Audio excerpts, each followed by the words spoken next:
Waking up to the sounds and views of Schlendi Bay is so tranquil. Today I decided to get a closer feel of Schlendi and sample what this popular tourist resort has to offer both on land and underwater. I've already booked my second boat dive with Mark. I'm ready to get back on his boat and head out of Schlendi Bay for another dive.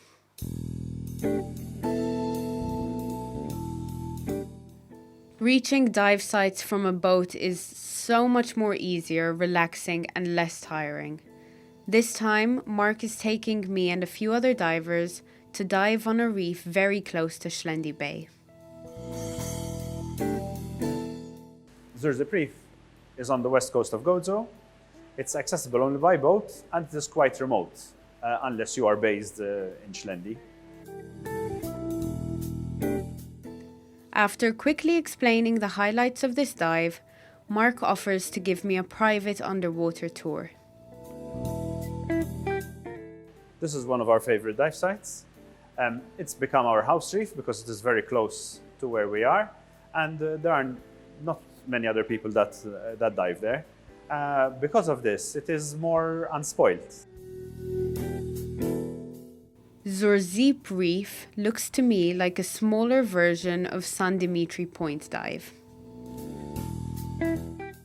Apart from the marine life, this dive site has a lovely topography. It's lovely on the shallow parts of the reef, and it gets deeper, and it's also a very nice dive for people who dive deeper. Apart from that, it's got swim-throughs, it's got a cavern, it's got a little corridor, which is very, very scenic. It's got a little bit for everybody. With all the underwater characteristics present and a varied underwater topography, the one thing which completes this dive are the underwater inhabitants, the marine life. On a good day at Zurzip Reef, one can see large octopus, blue runners. We often encounter amberjacks hunting, sometimes a shoal of small barracudas.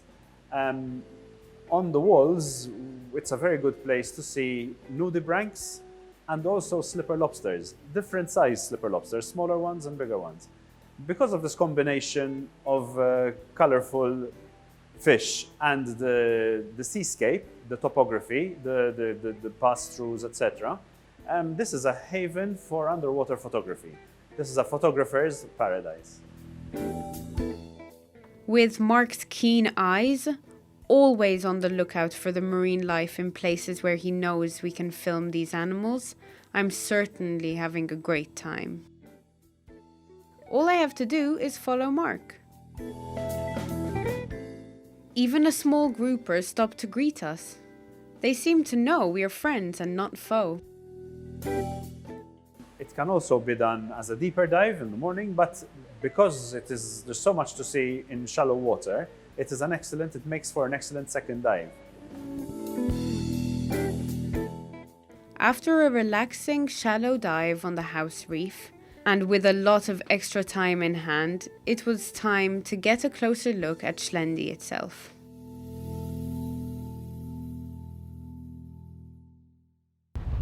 Welcome to Schlendi, a small fishing village on the southwest coast of Gozo. This place is regularly visited by the Maltese and tourists, but also by the locals themselves. The tiny resort of Schlendi is dramatically sited at the mouth of a deep ravine, with steep cliffs tumbling down to the water on the bay's northern arm. Schlendi started its life as a minuscule fishing community, but the clear seas and the cliffs which guard the mouth of the bay made for the perfect resort when tourism started making headways into the 60s and the 70s.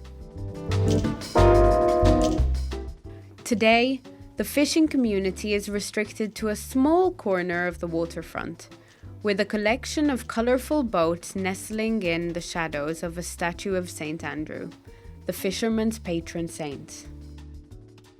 Notwithstanding some rampant development hugging the cliffs on one side of the inlet, Shlendi remains hugely popular with summer visitors. A little secret that few visitors know about what is also found in Shlendi is the fully restored underground emergency flour mill. During the years 1954 to 1955, with the Cold War escalating, it became evident that nuclear conflict in Europe was a possibility. In the event of the lines on communication being cut, the British Colonial Office decided to build several underground flour mills in the Maltese Islands, which would give the local population at least a staple diet of bread, should other sources of food be denied to them. Of the 8 underground mills built, only one was located on Gozo, the one in Shlendi, just behind the Mount Carmel Chapel. Eating out is definitely not a problem in Shlendi. The seaside restaurants are always busy, especially during the summer months, and are sought by both tourists as well as locals. If you are looking to eat something more traditional, typical Gozo cuisine, or, as known with the locals, milkcina aucia, you could try out the soppa talarmla, or widow's soup, meticulously prepared by George, a Gozitan chef. This dish is basically made from fresh vegetables and dairy produce. There's safe bathing in the shallow water beneath the promenade, and plenty to choose from for those who are into water sports.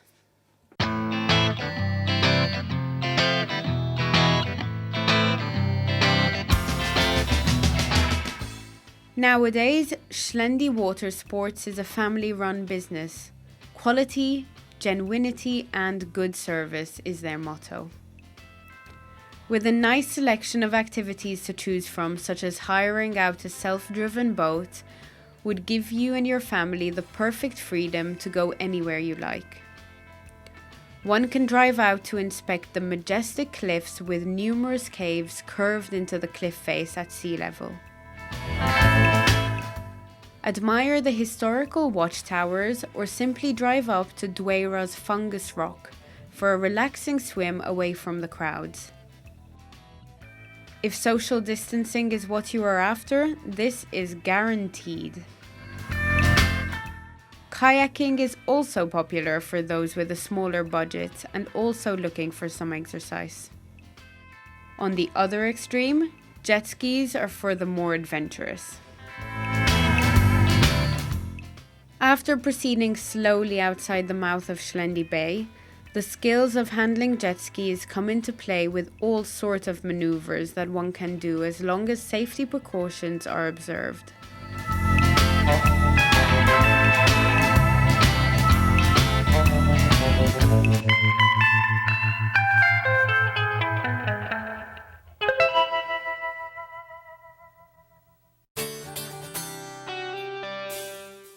On your way driving towards Shlendi, you are bound to come across the Fontana Cottage, situated in part of the square that has become a tourist hotspot. The cottage has become a showcase, giving visitors a glance at traditional clothing and activities, such as the making of the well-known Gozitan lace.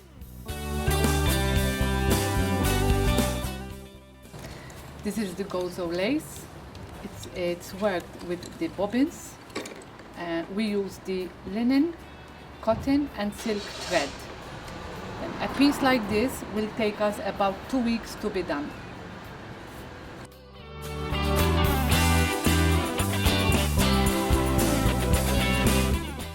Picking up a souvenir to remind you of your stay in Gozo will not be easy, as this place is literally packed with various items to choose from.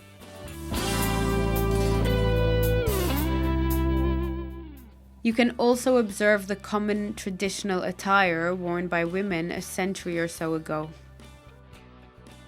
This is the traditional costume. It's called the onnella.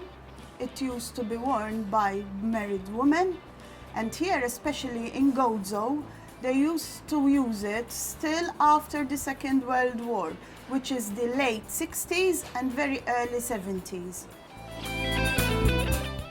On the other side of the cottage, one can find the famous and largest of Fontana's very well-kept washhouses, known as Line Tal-Hasselin. On occasion, you may still come across early in the morning elderly women taking their clothes for washing using the natural spring water.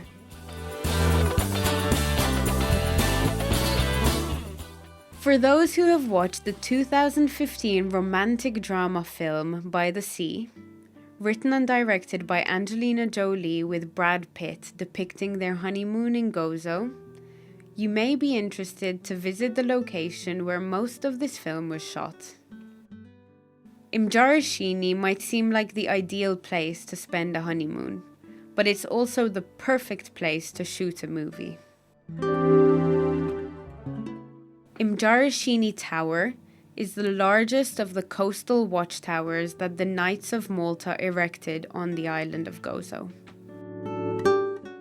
It watches over the entrance to the Bay of Imjarashini, which lies on Gozo's southwest coast. This area is also one of Gozo's top diving destinations due to its variety of dive sites to be found.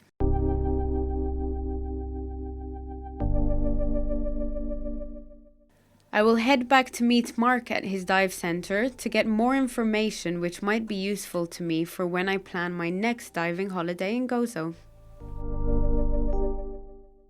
Thank you so much for the dive on your house reef. It was absolutely beautiful, so much to see. I heard that there's quite a lot to see at Tachamma Caves as well. Tachamma, yes, that's on the north coast. It's past Dimitri Point and before Whittle It's in between them. Yeah, they're caves, caverns basically, lots of caves next to each other. There's one cave that is visible on over the sea level. It's Tagudia Cave. Okay. That's in the corner. And then there's another 4 which are practically underwater, and you need to dive to see them. They are super spectacular. The depth at the bottom there is 30 meters and goes a bit deeper, and first level divers will have to stay on the wall. It's not really the best dive for people who don't have a lot of experience or suitably qualified. Ideally second level divers. Also, the Gudia Cave itself has an arch running through it. In the middle of it's like letter H, and you just go in all the way to the back, and the minute you turn around and you see the spectacle of the exit is fantastic. It's also got a chamber at the back of it. So the back of the cave, you actually go into another chamber. So you enter about 7 meters, and you can surface inside. This is a closed airlock, so it's always ideal, best to keep the regulator in your mouth. All the other caves they all have different shapes, longer, shorter, and they're all spectacular in their own little way. It's impossible to dive the caves well all in one dive. So this is one place where you need to go several times to actually explore the whole dive site. Outside beneath where the boat normally doesn't anchor, it drifts. But outside, it's also really nice. There's rocks at 30 meters, and then they drop a bit deeper, and there's lots to see in between. The marine life, nudibranchs and colorful stuff. It's a really nice dive site. Okay. And I also heard about Tassanap dive site? That's nearer to here. It's literally out of the bay and to the left of Schlendi. That is another super dive, another very nice dive we do very often. Basically, there's a cavern. Mm-hmm. There's a an arch which you can see on land and you can dive through. So it's an open cave. You can even go through with a little boat, and then it drops deep. There's a drop off and it drops deep. So there's a little bit for everybody. It's good for all levels of divers.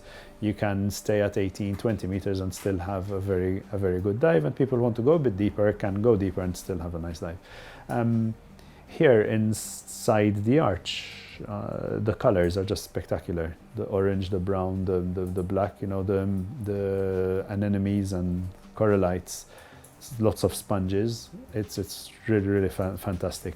It's one of these places where photographers love it. You know, it's really easy to take good photos. The cave itself, it's rather than deep, it's wide. It's a wide cave, wide cavern. It doesn't go in not very deep. A couple of groupers and nudibranchs again inside the cave. There's one particular place near the cave where we often see slipper lobsters. And deeper then, for people who go past the 25-30 meter mark, then there'll be dentex hunting very often. Okay. That's the dive is around the arch basically, and then back to safety stop. You go up more shallow and finish the dive on the wall, and it has to be a boat dive. It's impossible to go there by shore. I mean, it's not very far away, but you cannot go. There's cliffs, you know. You have to go by boat. Okay. And here you're in a perfect location, right next to the sea, right next to your boat. But is there anything around here that we can do without needing to travel away? Yes, the bay itself, then the bay here, it's a super dive. We're very lucky to be here. First of all, it's ideal for beginners and for night dives and for courses, because it starts from nothing and progresses deeper to 12, 15, 18, 20 meters, you know, the depth you want. And what's the highlight of the dive site in Schlendi is the tunnel. We have a tunnel. So you go through the tunnel and brings you out on the other side of the cliffs. And this is, again, there's an arch in the top of this tunnel, and you pass beneath it. It's another very spectacular dive. We're very lucky to have this, and also it's very shallow, so it's for all levels of divers. Basically, you don't need to be super qualified. We use it as a check dive very often, so it's a first easy dive to do when people get here. But at the same time, it's a spectacular dive. And then we also have the reef. So once you exit the tunnel, we dive towards the reef. Some people go around the reef, some people climb the side of the reef. The reef you can stand on. It's literally 1.5 meters of the surface, and at the bottom it goes to 15, 18, 20 meters, so you can choose your depth. Marine life, we're very lucky again, because we very often have shoals of barracudas, smaller barracudas, and lots of baby barracudas as well. Then the usual soaps, the hunting fish, those you usually find around the reef. And then groupers, it's like the bay is like a nursery. Okay, it's full of life. Baby groupers, lots of octopus, moray eels, scorpion fish. There's loads of scorpion fish. Nudibranchs as well. You can sometimes on the dive find 2-3 different types of nudibranchs. That's it, and it's very safe as well, you know, very safe. And because the bay comes in slowly, you come in very slow exit, very slow, shallow second part of the dive. Yeah? Okay. Well, I'll have to add it to my list for my next visit. Thank you so much for the information and for the dives. It's been great. Okay, you're welcome. Another day to the full brings me to my last night in Schlendi. Tomorrow I need to get up early as I will be upgrading my accommodation to a 5-star hotel. And why not?